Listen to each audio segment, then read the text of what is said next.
Masih kita lakukan pemeriksaan saksi-saksi menyatakan bahwa kadar emas itu adalah 99.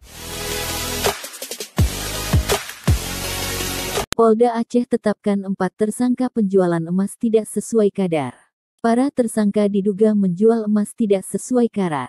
Banda Aceh.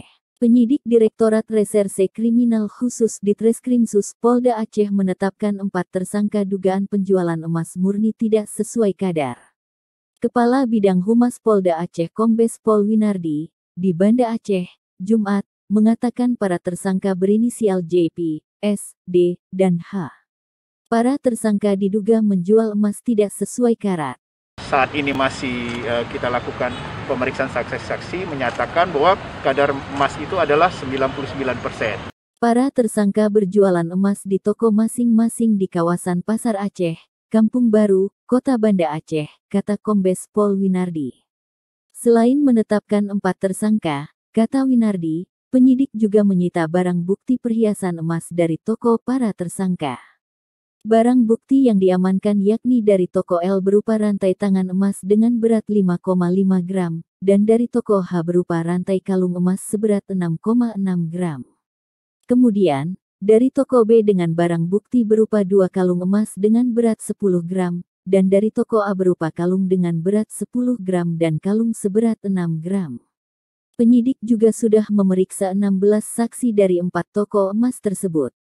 Saksi toko L 4 orang, saksi toko H 3 orang, saksi toko B 3 orang, dan saksi toko A 6 orang, kata Kombes Winardi.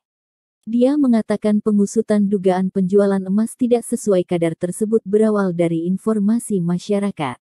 Kemudian, personel Direktorat Reserse Kriminal Khusus Polda Aceh menyelidikinya.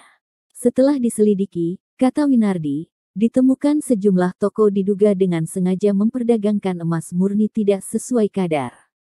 Kadar emasnya diduga dikurangi. Dugaan tersebut dibuktikan dari hasil laboratorium Balai Besar Kerajinan Batik di Yogyakarta. Hasil pemeriksaan laboratorium diketahui kadar emasnya tidak sesuai dicantumkan dalam surah, kata Winardi pula. Penyidik, katanya pula, akan menjerat pelaku dengan pasal 62 Jo pasal 8 huruf F Undang-Undang RI Nomor 8 Tahun 1999 tentang Perlindungan Konsumen. Ancaman pidananya paling lama 5 tahun penjara atau denda paling banyak 2 miliar rupiah. Penyidik segera menetapkan tersangkanya, kata Kombes Pol Winardi.